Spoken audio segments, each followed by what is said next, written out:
Hello students, कैसे हो आप सब लोग। मैं सक्सेना सर आप लोगों का फिर HD classes bye Saxena sir YouTube channel में स्वागत करता हूं। स्टूडेंट्स, आपको पता है कि HD classes bye Saxena sir YouTube channel में हमारे जो कक्षा 9 से लेकर बीएससी तक की जितने भी मैथ्स और साइंस के जो क्वेश्चंस है उसको सॉल्व कराए जाते हैं स्टेप बाय स्टेप। तो स्टूडेंट्स, यदि आप 9 से बीएससी तक के क्लासेस में अभी रीड कर रहे होंगे तो प्लीज़ चैनल को सब्सक्राइब करें, शेयर करें और ज़रूरतमंदों तक ज़रूर पहुंचाएं। तो चलिए स्टूडेंट्स, आज हम केमिस्ट्री के लेक्चर 2 में आते हैं और देखते हैं कि 12th में लेक्चर 2 में क्या है। ठीक है स्टूडेंट्स, चलिए आते हैं एक बार। तो स्टूडेंट्स, जैसे आप लोगों को दिखाई दे रहा होगा कि सॉलिड पार्ट 2 है हमारा और इसमें हम लोग क्रिस्टल जालक, क्रिस्टल लेटिस एंड एकक सेल, यूनिट सेल या एकक कोशिका, इसको पढ़ेंगे। ठीक है स्टूडेंट्स, अब सबसे पहले हम लोग आते हैं क्रिस्टल जालक में। तो व्हाट इज़ क्रिस्टल लेटिस बोला जाए तो क्रिस्टल जालक एक्चुअली में है क्या, है ना। तो अगर क्रिस्टल जालक मान लो सपोज ये हमारा एक खाली जगह पे एक ऐसी घन की आकृति की कोई संरचना, ठीक है ना, तो हम कह सकते हैं कि किसी रिक्त स्थानों में अणु आयन या परमाणु की एक नियमित व्यवस्था को क्रिस्टल जालक कहते हैं। एक बार अगर पुनः बोला जाए तो त्रिविम आकाश में उपस्थित अणु आयन या परमाणु से बने हुए एक निश्चित व्यवस्था को ही बोला जाता है क्रिस्टल जालक। ठीक है ना। अब देखो, यह एक क्रिस्टल जालक ही है। इसमें हमने देखा कि खाली जगह पर, त्रिविम आकाश मीन्स होता है खाली जगह पर, ठीक है ना, खाली जगह में उपस्थित किसी अणु, परमाणु या आयन के जो एक निश्चित क्रम में जो आकार बनाता है उसे कहते हैं हम लोग क्रिस्टल जालक। ठीक है ना। तो जैसे NaCl रॉक साल्ट की संरचना आप लोग जानते होंगे, ठीक है ना, आगे हम चर्चा करने वाले हैं। इसके बाद आता है हम लोगों का एकक सेल। कौन सा सेल? एकक सेल। एकक सेल को एकक यूनिट सेल भी बोला जाता है या एकक कोशिका बोला जाता है, ठीक है ना, या बोल दिया जाता है इसी को एकक कोशिका। ठीक है डियर। तो एकक कोशिका मीन्स क्या होता है? तो यूनिट सेल या एकक सेल वह सेल होती है जिनकी पुनरावृत्ति व्यवस्था से किसी क्रिस्टल का निर्माण होता है। तो हम बोल देते हैं कि किसी क्रिस्टल जालक की न्यूनतम इकाई यूनिट सेल होती है। बातें समझ में आ रहा है? तो यदि मैं देखूं तो ये एक क्या है? ये एक यूनिट सेल है, क्योंकि इनकी बार बार पुनरावृत्ति से एक क्रिस्टल जालक का फॉर्मेशन होता है। तो यह कहलाएगा एकक सेल। क्या कहलाएगा डियर? तो आप लोग क्या बोलोगे? एकक सेल। अगर आगे एकक सेल को देखें या यूनिट सेल को देखें तो हम लोग 4 भागों में इसको डिवाइड कर सकते हैं। फर्स्ट भाग है इसका सरल घनी सेल। सरल घनी सेल मतलब होता है इनकी जो आकार होती है वह एक घन की आकृति की होती है, जिनमें जो अणुएं होती है खाली इसके 8 कोनों पर उपस्थित होते हैं। कितने कोनों पर उपस्थित होते हैं? 8 कोनों पर उपस्थित होते हैं, इसलिए इसे खाली सरल घनी सेल बोला जाता है। ये बातें तो आप लोगों को समझ में आया होगा जी। चलिए, इसके बाद हम लोग देते हैं अंतः केंद्रित घनी सेल। अंतः केंद्रित नाम से ही है, अंतः मतलब अंदर में, केंद्रित मतलब केंद्र पर उपस्थित जो घनी सेल होता है। मान लो ये 8 कोनों को छोड़ के कोई एक कण, अणु, परमाणु या आयन का यह केंद्र के अंदर उपस्थित हो, तब ये कहलाता है क्या? अंतः केंद्रित घनीय सेल। ये बातें तो आप लोगों को समझ में आ गया होगा।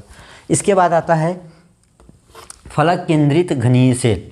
अब मैं यहाँ एक कण को केंद्र पर ना डाल के, यदि मैं फलक, जो 6 फलक होता है इनके, उस फलक में डाल दूँ, ठीक है ना, और ये यहाँ से, ठीक है, 6 फलक में डाल दूँ, तब यह कहलाता है आप लोगों का फलक केंद्रित घनीय सेल। ठीक है, बातें समझ में आया कि नहीं? सबसे पहले मैं क्या बोला हूँ कि भाई फलक केंद्रित घनीय सेल में जो किनारे पर सेल तो रहता ही है, किनारे पर जो कण तो रहते ही हैं, ठीक है ना। उनके साथ साथ इनके जो फलक होते हैं, जो 6 फलक होते हैं, उसमें भी 6 कण और उपस्थित होता है। उसे हम बोल सकते हैं फलक केंद्रित घनीय सेल। ठीक है डियर, तो ये था फलक केंद्रित घनीय सेल। फलक केंद्रित घनीय सेल के फलकों में 6 फलकों में अलग अलग एक अणु परमाणु या आयन के कण उपस्थित होते हैं। इनके बाद आता है अंत्य केंद्रित घनीय सेल।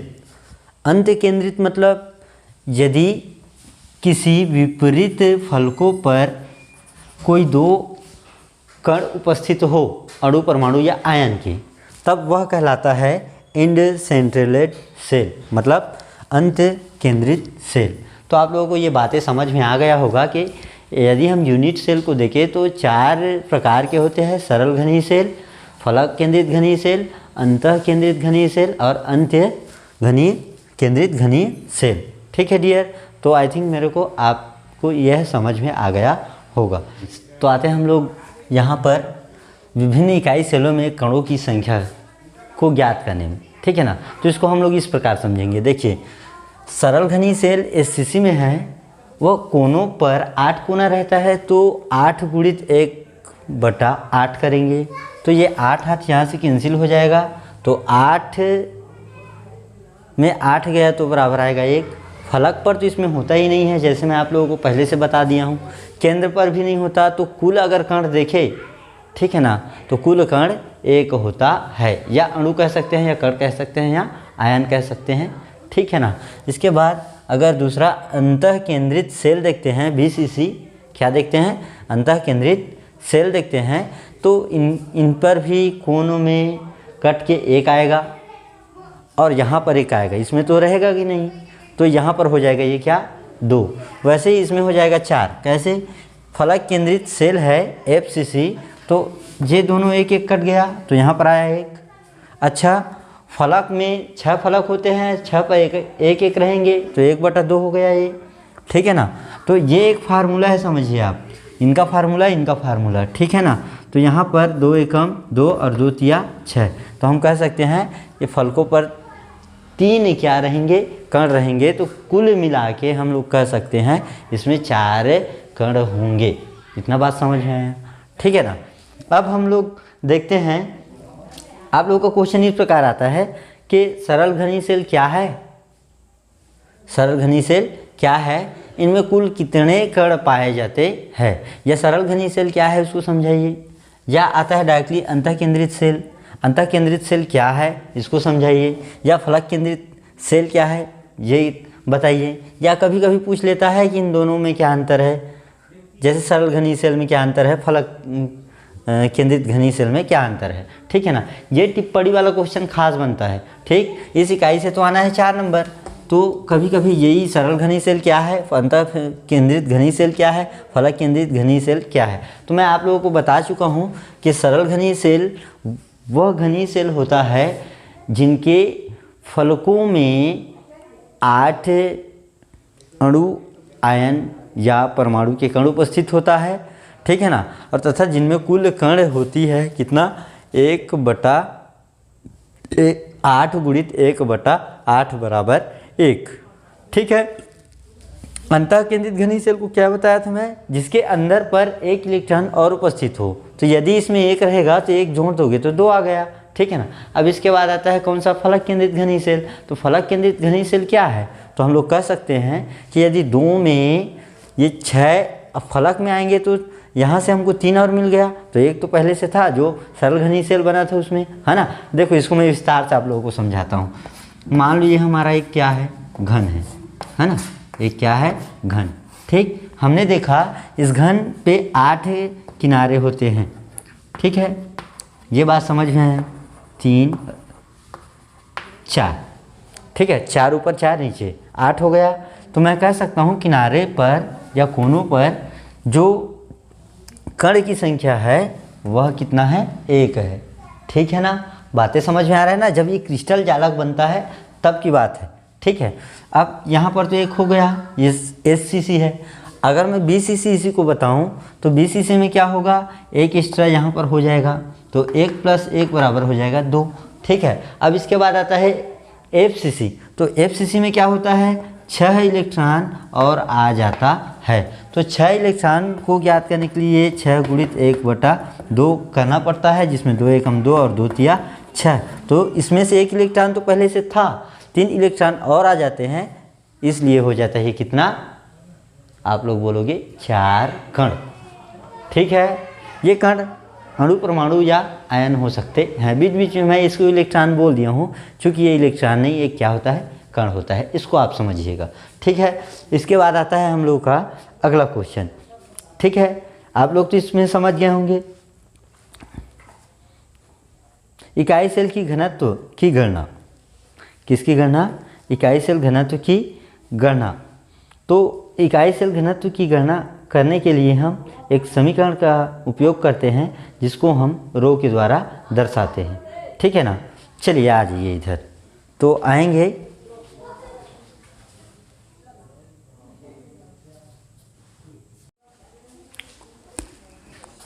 चलिए स्टूडेंट्स, तो आते हैं हम लोग यहाँ पर विभिन्न इकाई सेलों में कणों की संख्या को ज्ञात करने में। ठीक है ना, तो इसको हम लोग इस प्रकार समझेंगे। देखिए, सरल घनी सेल एससीसी में है, वह कोनों पर 8 कोना रहता है, तो 8 गुणित 1/8 करेंगे, तो ये 8 यहाँ से कैंसिल हो जाएगा। तो 8 में 8 गया तो बराबर आएगा 1। फलक पर तो इसमें होता ही नहीं है, जैसे मैं आप लोगों को पहले से बता दिया हूँ। केंद्र पर भी नहीं होता। तो कुल अगर कण देखे, ठीक है ना, तो कुल कण 1 होता है, या अणु कह सकते हैं, या कण कह सकते हैं, या आयन कह सकते हैं। ठीक है ना।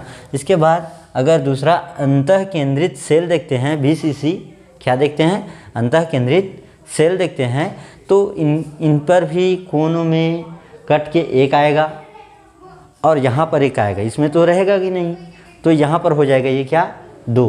वैसे ही इसमें हो जाएगा 4। कैसे, फलक केंद्रित सेल है एफसीसी, तो ये दोनों 1 कट गया, तो यहाँ पर आया 1। अच्छा, फलक में 6 फलक होते हैं, 6 पर 1 रहेंगे, तो 1/2 हो गया ये। ठीक है ना। तो ये एक फार्मूला है, समझिए आप, इनका फार्मूला, इनका फार्मूला। ठीक है ना। तो यहाँ पर 2 एकम 2 और 2 तिया 6, तो हम कह सकते हैं ये फलकों पर 3 क्या रहेंगे, कण रहेंगे। तो कुल मिला के हम लोग कह सकते हैं इसमें 4 कण होंगे। इतना बात समझ में आया। ठीक है ना।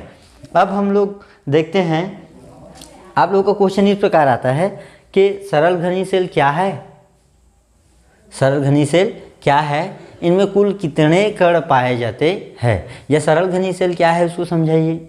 या आता है डायरेक्टली अंतः केंद्रित सेल, अंतः केंद्रित सेल क्या है इसको समझाइए। या फलक केंद्रित सेल क्या है ये बताइए। या कभी कभी पूछ लेता है कि इन दोनों में क्या अंतर है, जैसे सरल घनी सेल में क्या अंतर है, फलक केंद्रित घनी सेल में क्या अंतर है। ठीक है ना। ये टिप्पणी वाला क्वेश्चन खास बनता है। ठीक, इस इकाई से तो आना है 4 नंबर। तो कभी कभी यही सरल घनी सेल क्या है, अंतः केंद्रित घनी सेल क्या है, फलक केंद्रित घनी सेल क्या है। तो मैं आप लोगों को बता चुका हूँ कि सरल घनी सेल वह घनी सेल होता है जिनके फलकों में 8 अणु, आयन या परमाणु के कण उपस्थित होता है। ठीक है ना। और तथा जिनमें कुल कण होती है कितना, 8 गुणित 1/8 बराबर 1। ठीक है। अंतः केंद्रित घनी सेल को क्या बताया था मैं, जिसके अंदर पर 1 इलेक्ट्रॉन और उपस्थित हो। तो यदि इसमें 1 रहेगा तो 1 जोड़ दोगे तो 2 आ गया। ठीक है ना। अब इसके बाद आता है कौन सा, फलक केंद्रित घनी सेल। तो फलक केंद्रित घनी सेल क्या है, तो हम लोग कह सकते हैं कि यदि 2 में ये 6 फलक में आएंगे, तो यहाँ से हमको 3 और मिल गया, तो 1 तो पहले से था जो सरल घनी सेल बना था उसमें, है ना। देखो इसको मैं विस्तार से आप लोगों को समझाता हूँ। मान लीजिए हमारा एक क्या है, घन है ना, एक क्या है, घन। ठीक, हमने देखा इस घन पे 8 किनारे होते हैं। ठीक है, ये बात समझ में है। 3 4, ठीक है, 4 ऊपर 4 नीचे 8 हो गया। तो मैं कह सकता हूँ किनारे पर या कोनों पर जो कण की संख्या है वह कितना है, 1 है। ठीक है ना, बातें समझ में आ रहा है ना। जब ये क्रिस्टल जालक बनता है तब की बात है। ठीक है। अब यहाँ पर तो 1 हो गया, ये एससीसी है। अगर मैं बीसीसी इसी को बताऊँ तो बीसीसी में क्या होगा, 1 एक्स्ट्रा यहाँ पर हो जाएगा, तो 1 + 1 बराबर हो जाएगा 2। ठीक है। अब इसके बाद आता है FCC। तो FCC में क्या होता है, 6 इलेक्ट्रॉन और आ जाता है। तो 6 इलेक्ट्रॉन को ज्ञात करने के लिए 6 गुणित 1/2 करना पड़ता है, जिसमें 2 एकम 2 और 2 तिया 6। तो इसमें से 1 इलेक्ट्रॉन तो पहले से था, 3 इलेक्ट्रॉन और आ जाते हैं, इसलिए हो जाता है कितना, आप लोग बोलोगे 4 कण। ठीक है, ये कण अणु परमाणु या आयन हो सकते हैं। बीच बीच में मैं इसको इलेक्ट्रॉन बोल दिया हूँ, चूँकि ये इलेक्ट्रॉन नहीं, एक क्या होता है, कण होता है, इसको आप समझिएगा। ठीक है, इसके बाद आता है हम लोग का अगला क्वेश्चन। ठीक है, आप लोग तो इसमें समझ गए होंगे।